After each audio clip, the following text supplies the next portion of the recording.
This is my favorite position. Hello there. It's me, Joella, and today I just wanted to basically do what I always wish other booktubers would do for me. So on booktube, like if you search on YouTube, book annotating, it's always like, how do I annotate? How to annotate? How do I annotate? This is how I annotate. How to annotate. You get me? I feel like it's always telling me how to. Now believe me, I know how to. I know how to use a pencil and pen.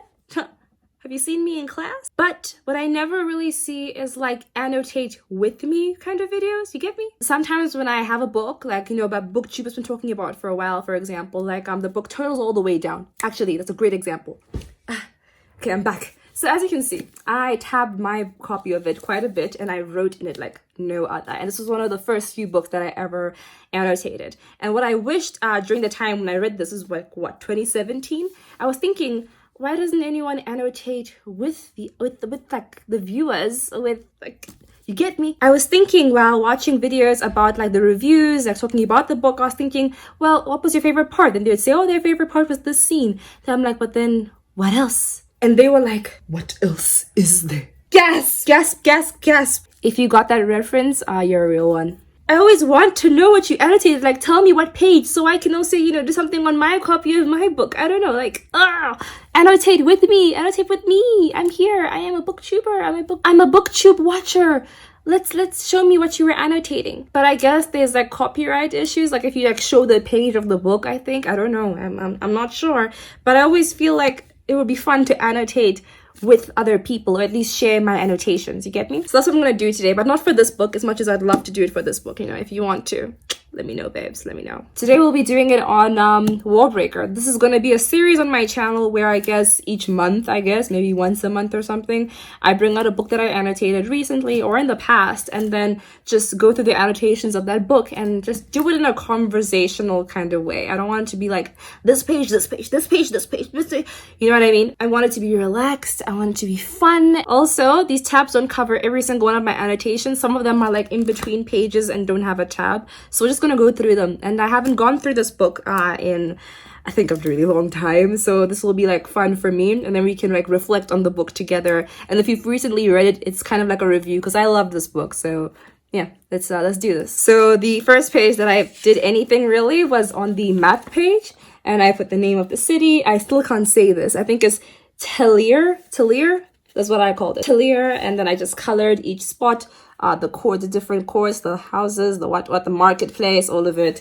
And then I colored it on the spots. And then every time we moved somewhere, I just come back and I'd remember it by the color. I don't know, it's just a thing that I did, especially for the god court. It made it so much easier for me to like remember where the god court, what was it again? Oh yeah, right here. Does this not look like Shah, like Kalshar? I forgot the name of the place, but it's in Mistborn.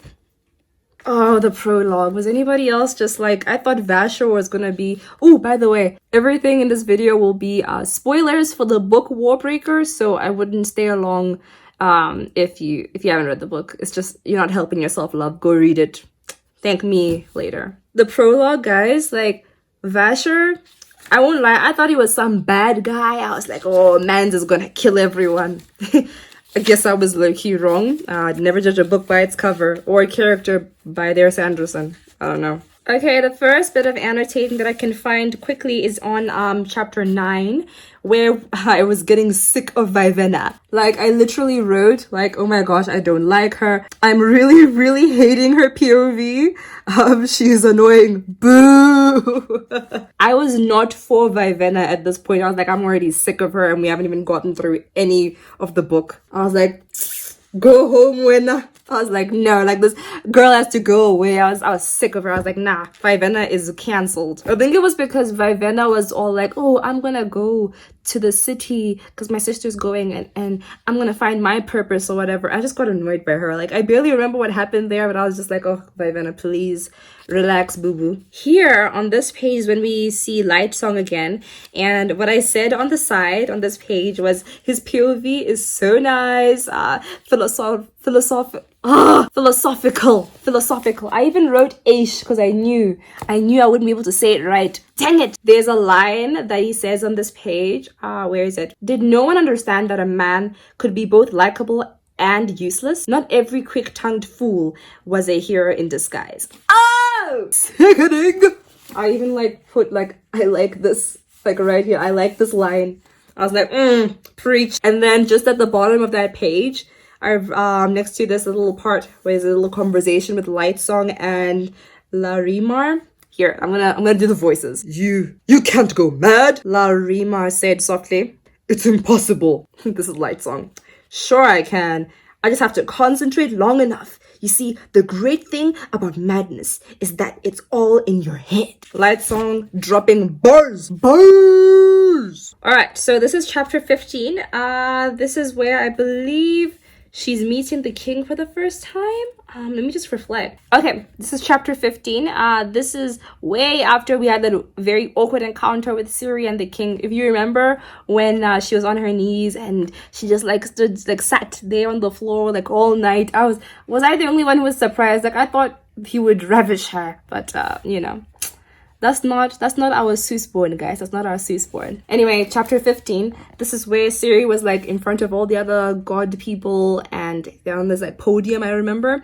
And then like everyone is like looking behind her and then she turns around and she's like, oh my gosh, it's him in all his glory, and he was shining brightly and it was beautiful. And this whole scene, just like looking at him being so gorgeous, and then Ciri like dropped to her knees immediately. I'm like, oh yes, Ciri, this is your husband, this is your man's. Okay, I have this random annotation, page 172.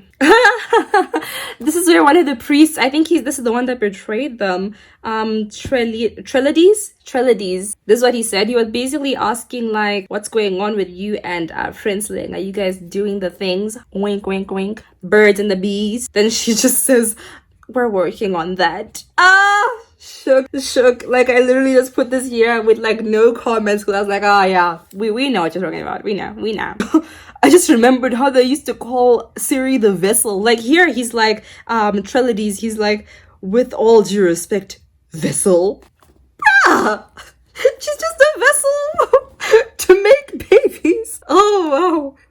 Highest honor for this queen. But there's some degree of disagreement upon whether or not you actually are. Ooh, this is when he was suspecting that these two aren't like doing the thing.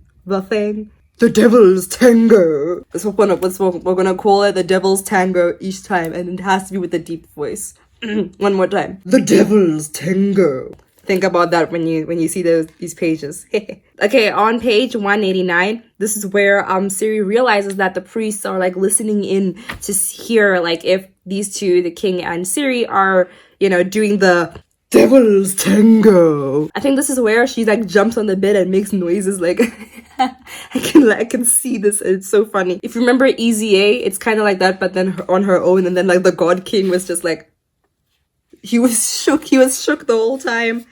There's a part on this page where she's like, you have to help me. Like she mouths it to him so he can like, you know, like help her out. But we know what's wrong with Soosborn. Why he doesn't. Oh, Soosborn. Oh, every time I think of Soosborn, my eyes water. Another random annotation is on page 162. This one, it's Lightsong. It's like, you know, when he wakes up and then he always wakes up from these nightmare dreams and, you know, it tells, what's his name? Lalamar? Yeah, and he wakes up and he tells Lalamar what's going on, like, yo, bro, this is my dream. It was so hectic. So I just have this random annotation here because I felt like this was hinting at something within, like, the major plot. I don't know if I'm correct yet, but yeah. Oh, this is when I started thinking that Lalamar was actually, like, not on our side. I was like, this guy is not for Lightsong. He's keeping something from us. All right.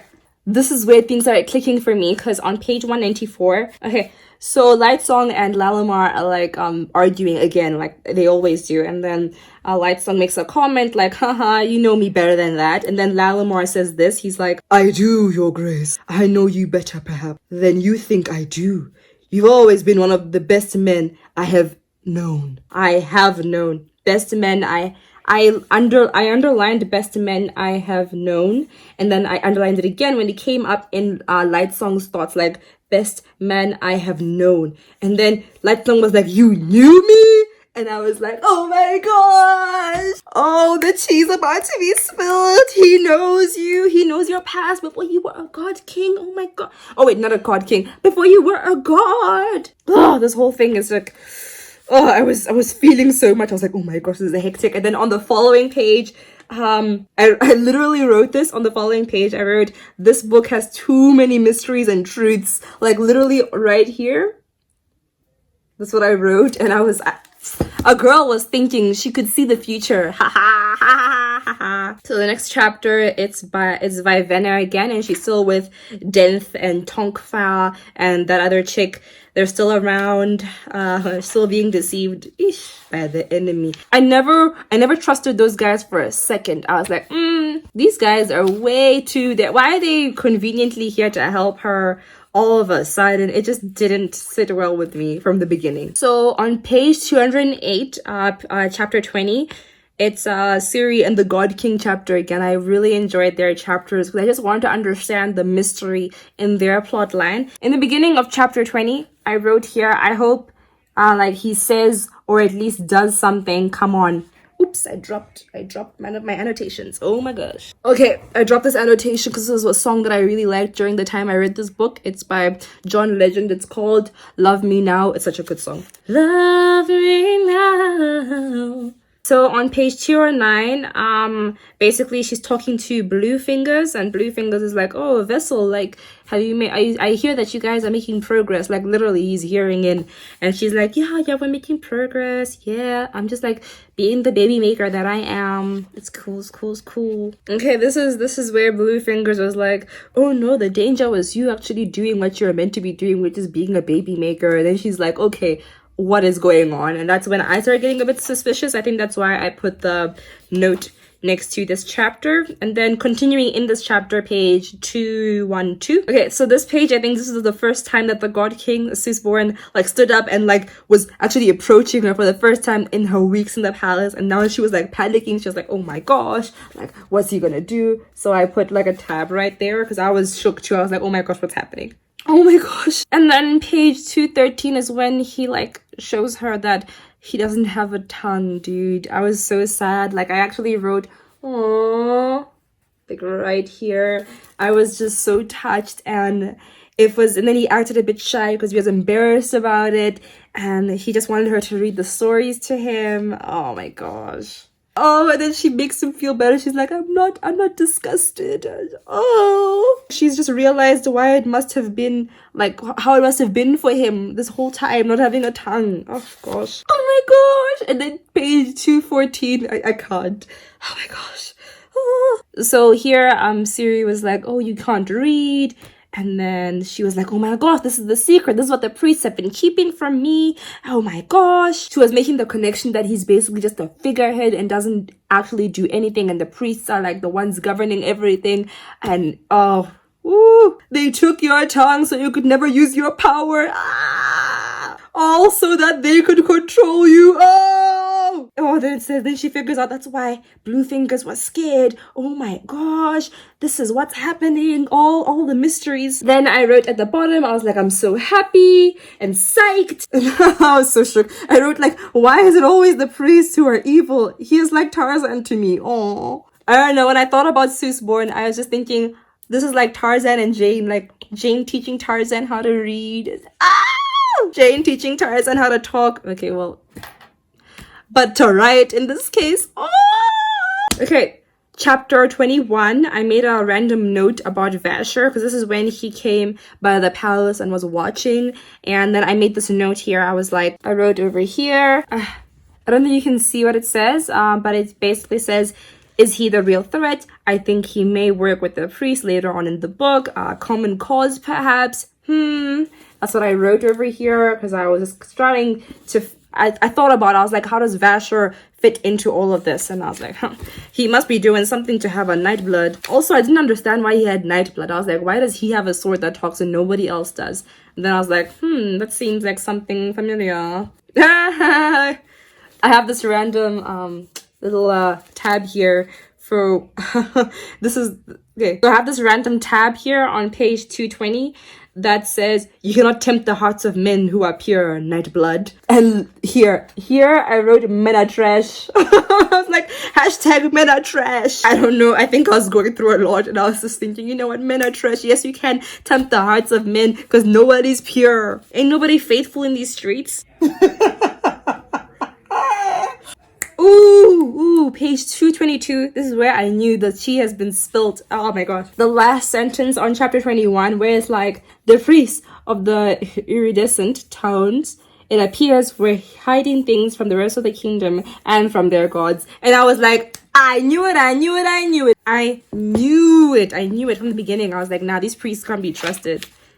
On page 279, so I had another little something here. On this page, we're with Vivenna, Dent, Tongfa,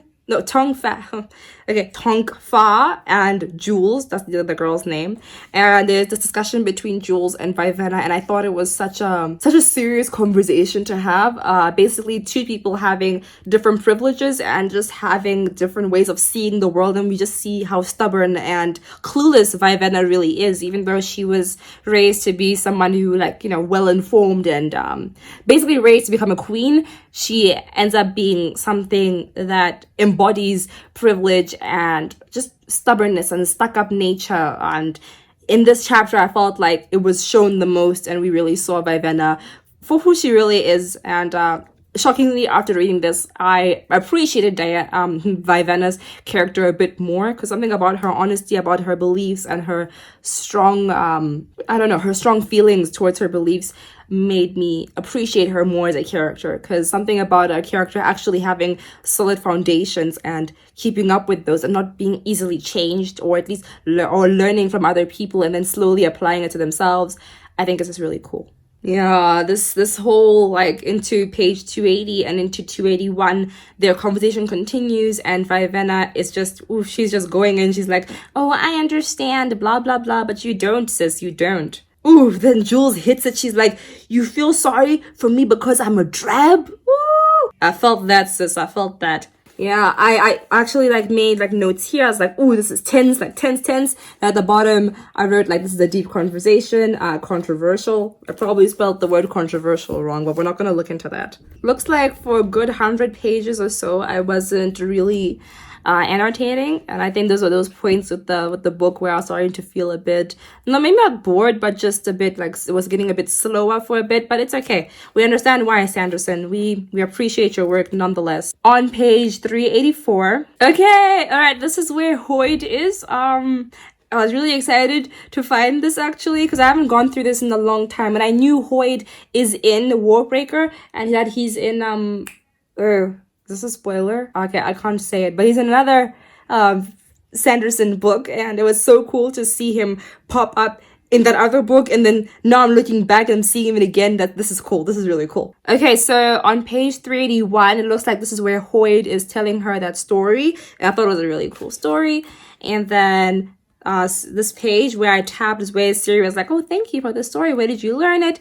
And he speaks for a little bit. Moving on into chapter 33, we're back with Vivenna. I think this is when Vivenna, like, almost got hurt, but then Claude, like, stepped in and, like, saved her, and then Jules is, like, stitching him up, I believe. And then I don't know why, but maybe if you remember this, but here I wrote Claude. He wore the same dull expression. I'm not sure where that came from. Sorry, did I shake you? Sorry, I'm not sure where that came from, but it seems to be important. I'm not sure. I'll check that out another time. Okay, on page 395. So chapter 34, I made this point for Light Song again. I think this is when he talks to Siri. I don't know if this is for the second time or the first time, but I felt the need to just highlight this chapter. I think you can go through the chapter and see what exactly I saw in it, but that's just something that I tabbed. Okay, chapter 35. This is where this is after Vivenna had escaped Dent, I believe. I'm not sure if it was an escape, whatever. But anyway, she's away from Dent and them, and Vasher has her, and he, like, kept her somewhere to rest, and they're in that little I forgot, like an apartment kind of room thing. And he made this comment and it killed me. He's like, I'm still deciding whether or not to kill you, princess. If I were you, I'd avoid doing anything more to antagonize me. Vasher, stop. Vasher, stop. Okay, on chapter 35, I finally figured it out. I think this is when Vasher kidnapped her, and now she's trying to get back to Denth and them. And then on page 417, it's when she realizes that, oof, Denth and them are trouble. This is basically what I did. I was like, oof, brutal on the side.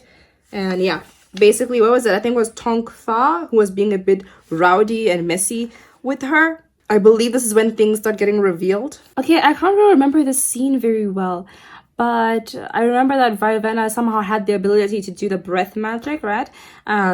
What she thought was disgusting, I believe. And then on page 220, I just noticed the scene where she like finds a way to escape those guys.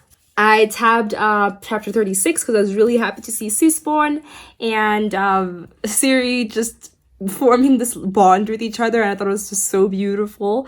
The line that hooked me was at the beginning of the chapter where it says, I will not leave you, Susborn wrote. He literally wrote, I will not leave you, I promise. And then Ciri's like, how can you be sure, bruh? Oh, this is when they were talking about like their lives together, and Ciri's like, oh, what's gonna happen when you have an heir and you're tired of life and you're tired of me? And she was like worrying about the whole like god kings end up killing themselves thing, and she was just really worried. This is really sweet. This is sweet. Yeah, this is where Susborn like clarifies, like, would I actually kill myself? Like, bruh, like I've been living a life basically not knowing anything, and now that I get to learn things, you really think I'm gonna like off myself now? This is sweet. Chapter 39, I made a point to tab it. I'm not sure what actually happened in this scene, but it looks like we're with Vivenna again. Yeah, we're still with Vivenna, and I think Vivenna is with Vasher at this point. Okay, page 39, this is where Vivenna was just like living on the streets. She was like, you know, I'm not gonna get killed by either of those guys. I'm gonna be a beggar. She was a whole mess. This is where her survival skills were coming on strong. Chapter 40, we're with Ciri again, and she's just with her thoughts. All right, page 452, chapter 40. This is where Ciri starts, she's made the connections about the priests and things. She already knows that they have been lying to Susborn, and I think she feels a certain protection feeling about it. She's just like, oh, these guys cannot be trusted. And she starts like antagonizing, what's it called? Fingerless? Fudge, I keep forgetting his name. Give me a second. She starts antagonizing Trelides, because she was like, she made this comment and I was like, this is cool. Like right here, she's like, pity, she thought. I would have liked a good excuse to keep Trelides waiting even longer. I was like, yes, girl. Yes, girl. Yes, queen. Literally. Chapter 43, we're still with Vivenna, and at this point, Vivenna woke up sick, tired, thirsty, starving. Like she's in the pits. Okay, page 473, when she wakes up and she's like, oh my gosh, like, I'm with Vasher again. And she's like, you? And he's like, me. And then she's like, did you rape me? And he's like, a woman who's been in Denth's bed holds no temptation for me. Vasher, you dog. She just clarifies, like, I never slept with him. Like, just so you know, Vasher. Gosh, Vasher's just too cool. Then he makes the comment about how Denth was fooling her the whole time, and that she's an idiot, and that she should have known better. Like, she claims to be educated, but like she fell into a trap, blah blah blah. Yeah, then they talk about how Vasher saved her, and they figure out. So chapter 43, I just found it interesting to see Vasher and Vivenna on the same page, I believe. Yeah. Moving on to one of my favorite chapters ever, chapter 44. It's just so cute. Oh, Ciri and Susborn, I can't even. Here, she's like, Ciri watched Susborn with affection. As he ate a third dessert. No, they're just chatting, and it's so cute. And he's talking about his mom. Oh, stop. At this point of the book, I was like, you know what? I love Vivenna now. I'm starting to enjoy her scenes a little bit. But like Susborn and Ciri, though, I was here for it. Ugh. Okay, page 497. Oh my gosh, then he wrote, you didn't have to show me kindness. You could have hated me for taking you from your family and your homeland. Instead, you taught me to read and befriended me, loved me. No, stop it, Susport. And then he stares at her and then he kissed her. Stop the truck. Stop the truck. I literally I just made this whole area just cute. I was just so happy. They kissed for like basically the first time and then she kissed him back. Oh. Then her hair changes color. Oh. On the side, I wrote on the side here, which is something that I really adore. I wrote, well-developed relationship and very believable. Such a great couple. Yes. Sexy time. Wow. They finally did it, guys. They did it. Ooh, when she's like, she just stopped caring about everything else. Susan didn't know what to do, but she did. Ooh. Then she starts thinking, she's like, I really am too hasty. Yes, you are, babes. I need to get better at controlling my impulses. No, you don't, babes. Then it says this line, some other time. I think it's safe to say that they did the devil's tango for real this time. I'm so happy. I love this scene so much. I was just so happy seeing them happy and stop the truck. Moving on from that great chapter, I get another great chapter with Lightsong, the bold. Oh yes, this is the chapter where Lightsong had another one of his visions, and it was like it hinted that well, all our characters are gonna meet each other, kind of like there's gonna be a really big ending, as they usually is with Brandon Sanderson books. But this was my first Brandon Sanderson book, so I wasn't sure, so I had to like keep this area highlighted just so I could go back and see whether I was right on my assumption or whatever. Okay, chapter 46, I wrote here, I was like, wow, I'm starting to like her POV at this point of the story. I loved seeing her suffer, #thug.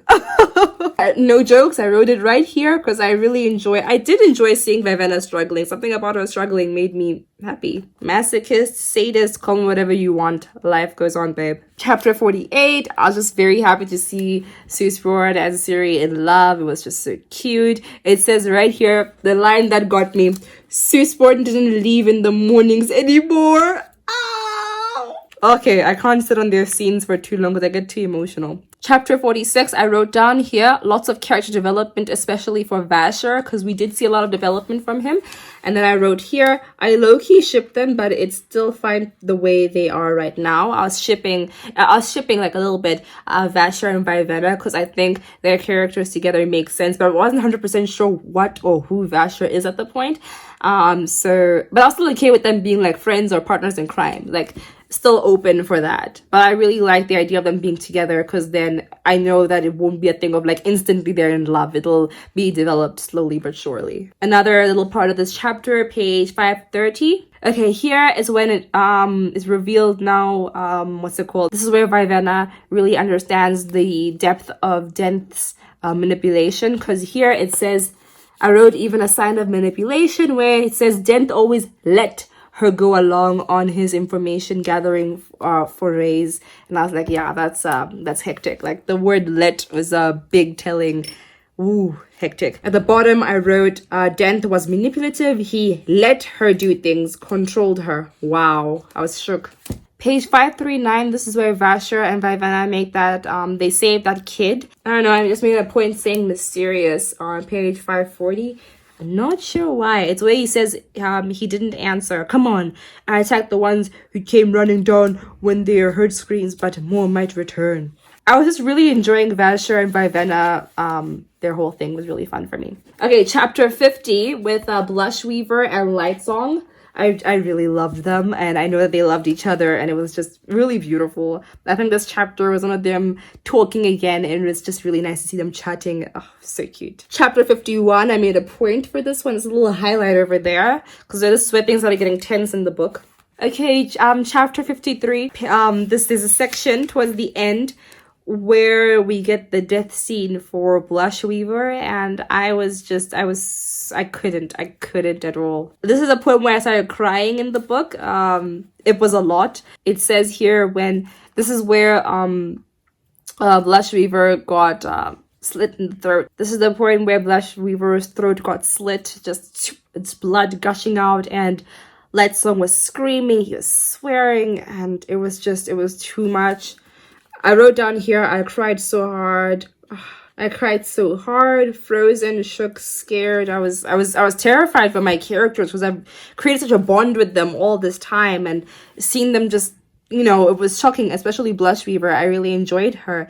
And I just made a point at the bottom here, just seeing how Light Song was reacting and the way he was staring at Blushweaver. It just broke my heart. I wrote down here, heartbroken. He loved her, but too late now. It's painful. Going on from that chapter, this is where things get really fast-paced in the book. Chapter 54, this is where things are getting hectic. This is towards the end of this chapter, Light Song and Lalamar, we finally get the truth about how Lalamar and Light Song are related to each other in some way. Like they're like lives connected, and this is where Lalamar reveals the truth of how Light Song is a god to him. And I just thought this moment was just so beautiful. I tabbed it and I made this design around it to show that this was a very important scene for me, and I really, really enjoyed it. One of the best scenes ever in the whole book was in chapter 57. This is where Light Song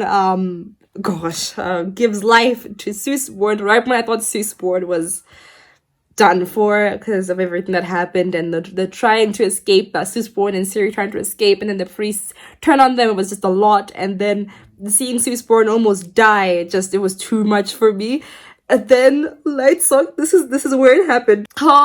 And then Light Song reached through the bars and grasped the God King's hand. A fake priest looked up with alarm. Light Song met the man's eyes, then smiled broadly, looking down at the God King. My life to yours, my breath become yours. Stop it, this is too much. Oh my gosh, I cried the whole time.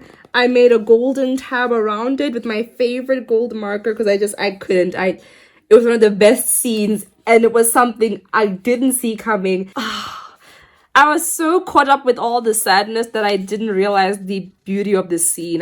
Wow. Towards the end of chapter 57, it's when the God King, he comes and saves Ciri. Oh my gosh, this is where they're about to kill Ciri, my guy, and they're all shook, like the ground is shaking. It's like shaking, it's quaking.